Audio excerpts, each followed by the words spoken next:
The signal from the void. The distress signal pulsed weakly through the cold vacuum of space, a desperate cry fading with each parsec it traveled.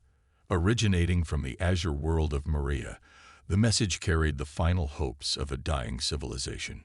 To any who receive this transmission, the Caldari Armada has breached our outer defenses. Our cities burn. Our people flee to the underground sanctuaries, but they will not hold. We have hours, perhaps days. The Caldari cannot be reasoned with. They take no prisoners. They leave no survivors. If anyone can hear us, please, help. The message traversed 23 systems before reaching an unremarkable yellow star. There, a listening post orbiting a blue-green planet intercepted the fading signal. The locals called this world Earth, though throughout the galaxy, it was classified as something else entirely, a death world. In the orbital command station, Communications Officer Zhang stared at the decoded message, finger hovering over the alert button. Earth had only recently joined the Galactic Concord, humanity's first steps into a much larger universe. They were still considered primitives by most standards, barely a century into their spacefaring era. Director Okafor needs to see this immediately, Zhang decided, pressing the alert. 30 minutes later, the United Earth Defense Council gathered in a secure chamber. Director Nadia Okafor, head of extraterrestrial affairs, stood before the assembled military and political leaders. The Marians, she began, activating a holographic display of a slender, blue-skinned species with iridescent eyes. Peaceful aquatic civilization. Advanced biotechnology. They were among the first to welcome us into galactic society when other species viewed us with suspicion. Admiral Takahashi, commander of Earth's defensive fleet, leaned forward. And now they're being slaughtered by these Caldari. What do we know about them? Expansionist empire. Cybernetically enhanced warriors. They strip planets of resources and either enslave or exterminate the population. Okafor swiped to a new image. Hulking figures with metallic implants protruding from gray skin. They've consumed 3 civilizations in the last decade alone. General Esposito of the Marine Corps frowned. What's the Concord doing about this? Okafor's expression darkened. I've already contacted the Concord Council. They've deemed intervention too risky and have ordered an observational stance while they pursue diplomatic channels. Silence fell over the room.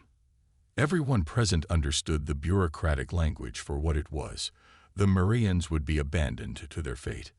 How far is Maria from our territory? Asked Admiral Takahashi finally. 5 days at maximum drive, replied Okafor. But Admiral, I must emphasize that any military action would violate our Concord Treaty. Earth is classified as a developing world, and we are prohibited from unilateral military operations beyond our solar system. The room fell silent again as the implications settled. Earth had fought hard for its place in the Concord, proving itself worthy despite being what the galactic community called a death world, a planet with environmental conditions so harsh that most sentient species could not survive there without extensive technological assistance. High gravity, toxic atmospheric compounds, extreme temperature variations, dangerous wildlife, and unpredictable tectonic activity, all factors that had shaped humanity into what they were.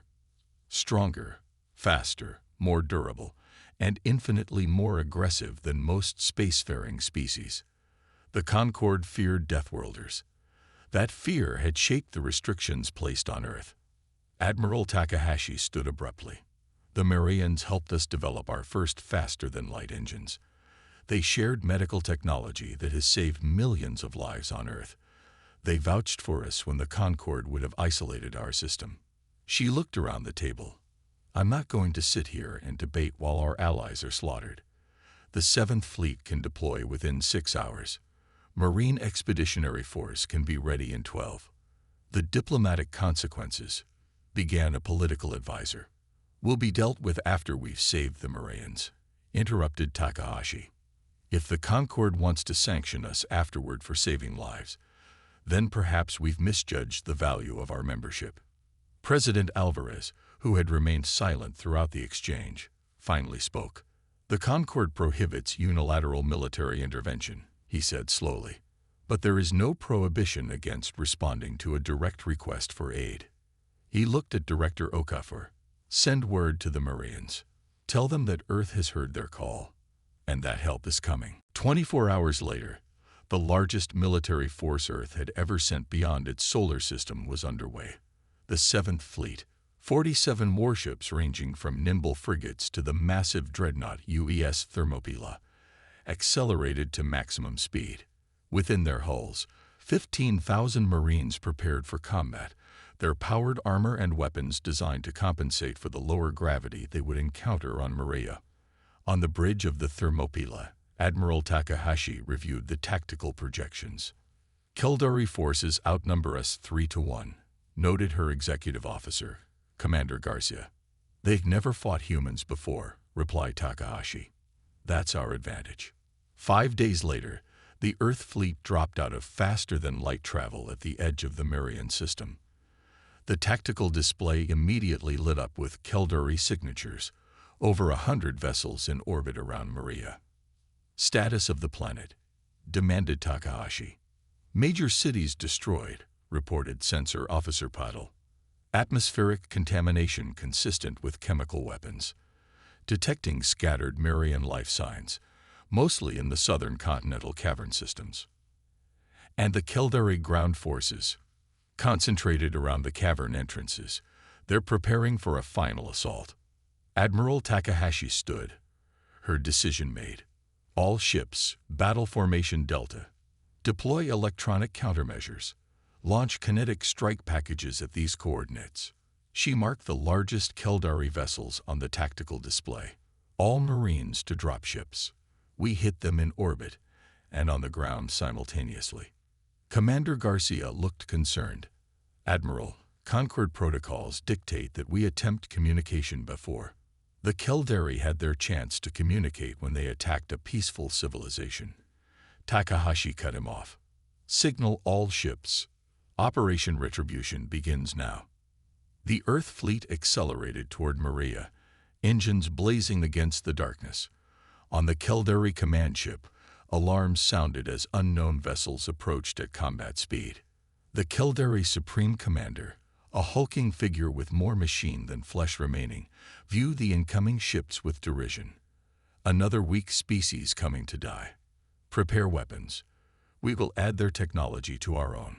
Throughout his long campaign of conquest, the Supreme Commander had encountered many species. Some fought with courage, others with cunning, but all eventually fell. None had evolved on worlds as demanding as the Keldari homeworld, or so he believed. He was about to learn that there was something far more dangerous in the galaxy than his forces, humans who had received a call for help. The first kinetic strike packages, essentially massive tungsten rods accelerated to near-relativistic speeds, hit the largest Keldari vessels before they could react. Designed by humans to penetrate the strongest shields and armor, the weapons tore through 3 capital ships in seconds. As the Keldari fleet scrambled to respond, the Earth vessels closed to engagement range, their weapons firing with a precision that shocked the invaders. Human targeting systems, developed to function in Earth's chaotic electromagnetic environment, cut through Keldari jamming efforts with ease. "First wave of drop ships away," reported Garcia as the battle in orbit intensified. Takahashi nodded grimly. "Tell Colonel Foster he has one objective: reach the Marian survivors and hold until we secure orbit." In their dropships, the Marines of the 5th Expeditionary Force braced as they plunged through Maria's atmosphere. Colonel Foster, a veteran of Earth's unification wars, addressed his troops over the tactical net. "We all know why we're here," he said simply. "The Marians asked for help. We're going to give it to them.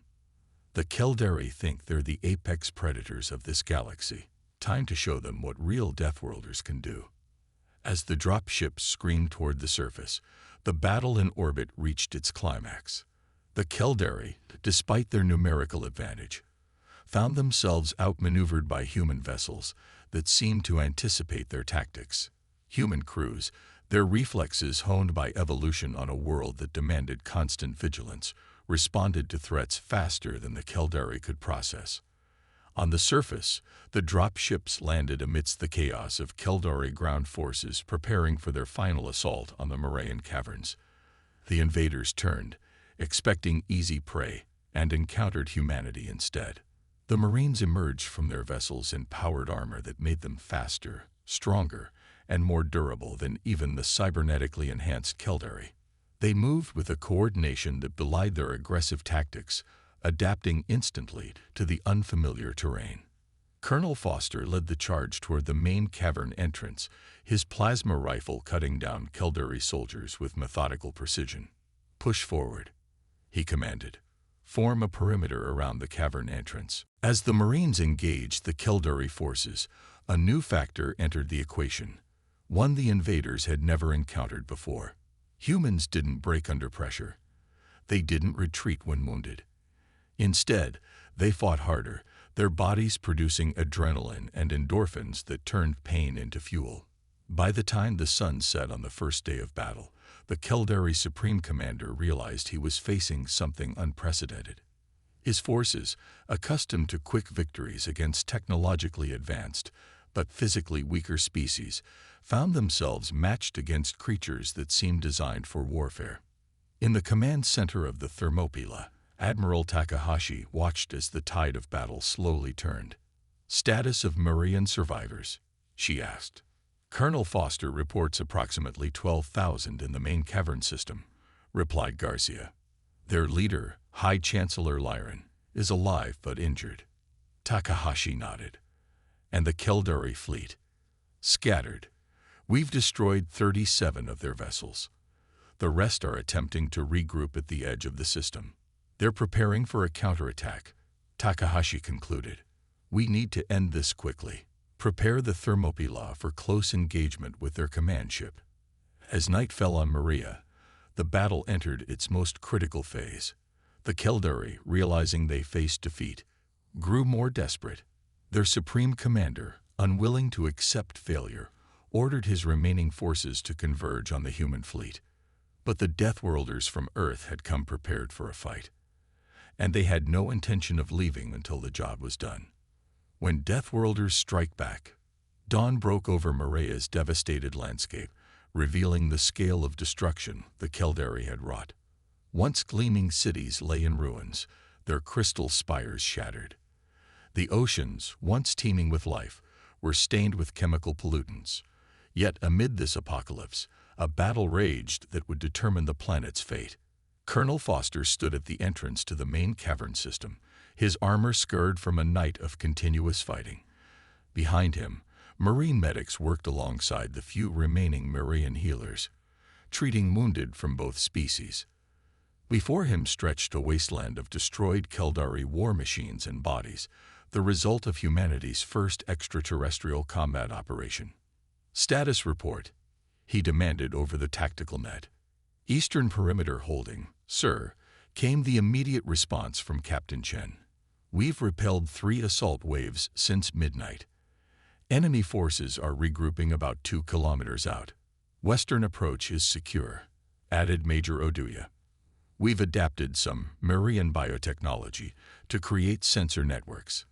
No Caldari will approach undetected."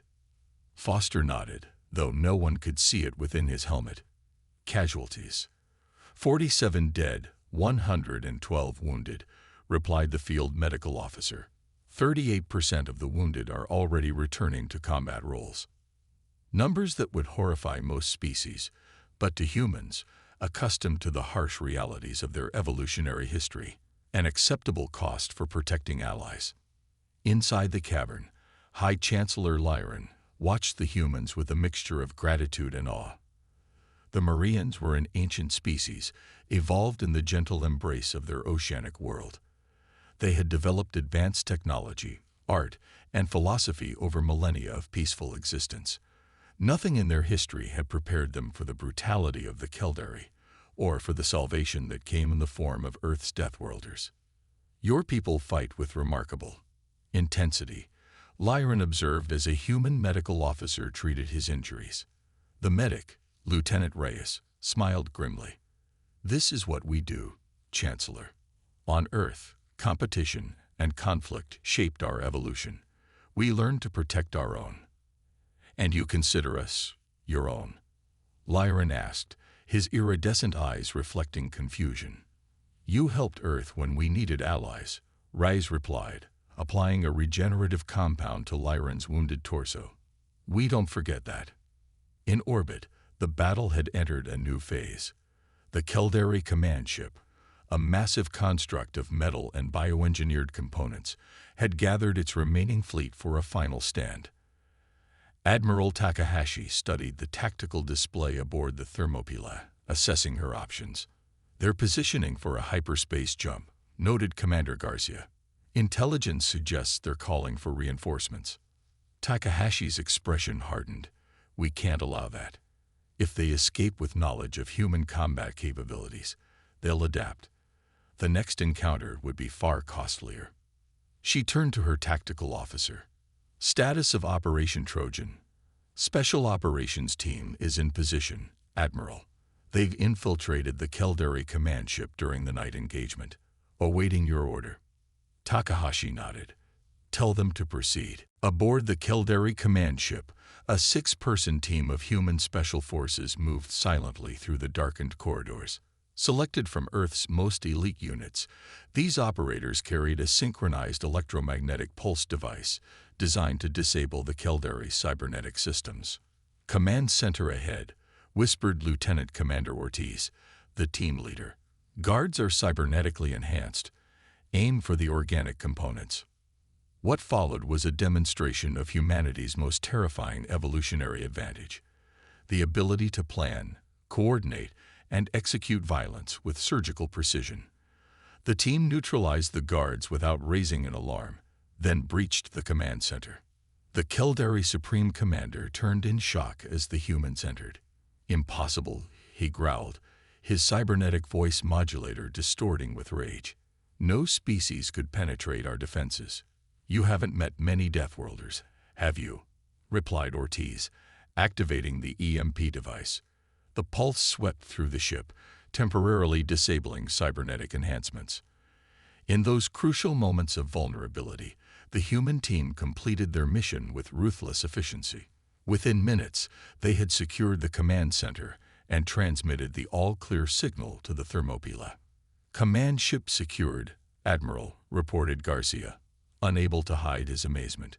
Special Operations Team reports minimal casualties. Takahashi allowed herself a brief smile. Connect me to their communication system. When the link was established, Takahashi addressed the remaining Caldari fleet. This is Admiral Sora Takahashi of the United Earth Defense Force. Your command ship has been captured. Your Supreme Commander is dead. You have one opportunity to surrender. Across the system, Caldari ship captains received the transmission with disbelief. No species had ever defeated a full Caldari invasion force, let alone captured a command ship. Their rigid hierarchy, now decapitated, began to fracture as individual captains assessed their options. On the surface, the Caldari ground forces received the news with similar confusion. Without central command, their coordinated assault faltered. Colonel Foster, recognizing the opportunity, ordered an immediate counterattack. All units, advance, he commanded. Push them back from the cavern systems. The Marines surged forward, their movements coordinated through tactical networks developed for Earth's chaotic battlefields. They engaged the disorganized Caldari forces with a combination of firepower and close-quarters combat that showcased humanity's unique capabilities. The Caldari, evolved on a world less challenging than Earth and reliant on cybernetic enhancements, found themselves outmatched by creatures that combined technological prowess with natural biological advantages. Denser muscles, stronger bones, faster reflexes, and an unrelenting drive to protect their allies. By midday, the tide had definitively turned. 7 Caldari vessels attempted to flee the system, only to be intercepted by human fighters deployed from the Thermopylae. The remaining ground forces, cut off from orbital support, began to surrender. In the Marian caverns, Chancellor Lyran emerged to witness the unexpected victory. The sky, which had been filled with Keldari ships for weeks, now held the vessels of Earth. The ground, which had trembled with the approach of invaders, now supported the determined stance of human defenders. "You have saved us," he said simply to Colonel Foster. "When the galaxy abandoned us to our fate, Earth alone responded." Foster removed his helmet, revealing the face of a species that most of the galaxy feared, not for their technology, but for what they were. "We came because you called," he replied. "That's all there is to it." 3 days later, the Galactic Concord finally dispatched an investigative fleet to Maria. What they found shocked them. The Keldari invasion force destroyed, Marian survivors emerging from hiding, and human vessels establishing defensive positions around the planet. The Concord ambassador, a tall, willowy being from a low-gravity world, approached the Thermopylae with diplomatic caution. "Admiral Takahashi," they began, their translator converting their harmonics into human speech. "The Concord Council expresses concern about Earth's unilateral military action in this system." Takahashi met the ambassador's gaze steadily. "The Concord expressed concern about the Marian genocide as well," she replied. "Yet only Earth acted. Perhaps the Council should examine its priorities." "There are procedures, Admiral. Treaties. The stability of galactic society depends on." "The stability of galactic society depends on protecting its members," interrupted Takahashi. "The Marians called for help. We answered. If the Concord disapproves of our methods, perhaps they should have employed their own before 12 million Marians died." The ambassador shifted uncomfortably. "Nevertheless, Earth has violated its treaty obligations. There will be consequences." "There already are consequences, Ambassador," Takahashi replied calmly. "The galaxy now knows that Earth protects its allies, even when the Concord will not. That knowledge will have far more impact than any sanctions you might impose." On the surface, Chancellor Lyran met with the Concord representatives in the ruins of what had once been the Marian capital. Despite his injuries, he stood tall, flanked by both his surviving advisors and human Marine officers. "The Concord abandoned us," he stated without preamble. "When the Keldari came, we begged for intervention. You chose observation over action. Had Earth followed your example, no Marian would be alive today." "The situation was complex," began the Concord diplomat. "The Council needed time to—" "Time is a luxury the dying do not have," interrupted Lyran. "Earth understood this. They came not with words but with ships. Not with promises but with warriors." He gestured to the human officers beside him. "The galaxy calls them Deathworlders, a term of fear and prejudice. Now we Marians have another name for them: saviors." In the days that followed, a new reality emerged in galactic politics.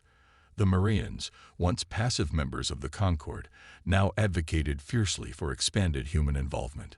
Other species, particularly those from younger civilizations vulnerable to threats like the Keldari, began to approach Earth for defensive alliances. The Concord Council, facing a diplomatic crisis, eventually chose pragmatism over punishment. Earth received a formal censure and an informal invitation to join the Concord Security Committee. 6 months after the Battle of Maria, reconstruction was well underway. Marian cities began to rise again, now incorporating elements of human defensive architecture. Joint research facilities studied captured Keldari technology, and throughout the sector, potential aggressors noted the new human presence with caution. On the observation deck of the Thermopylae, now permanently stationed at Maria as the flagship of Earth's first extraterrestrial defense force, Admiral Takahashi gazed at the planet below. "Was it worth it?" asked Commander Garcia, joining her. "The diplomatic fallout, the casualties, the resources." Takahashi considered the question.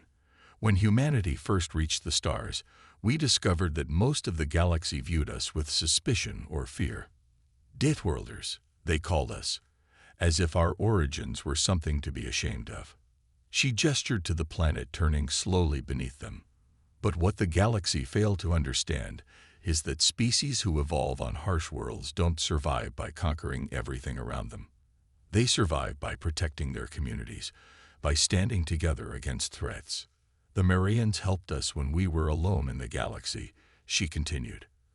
When they needed us, sending our fleet wasn't just the right choice. It was the only choice a species like ours could make. Garcia nodded slowly. So what happens now?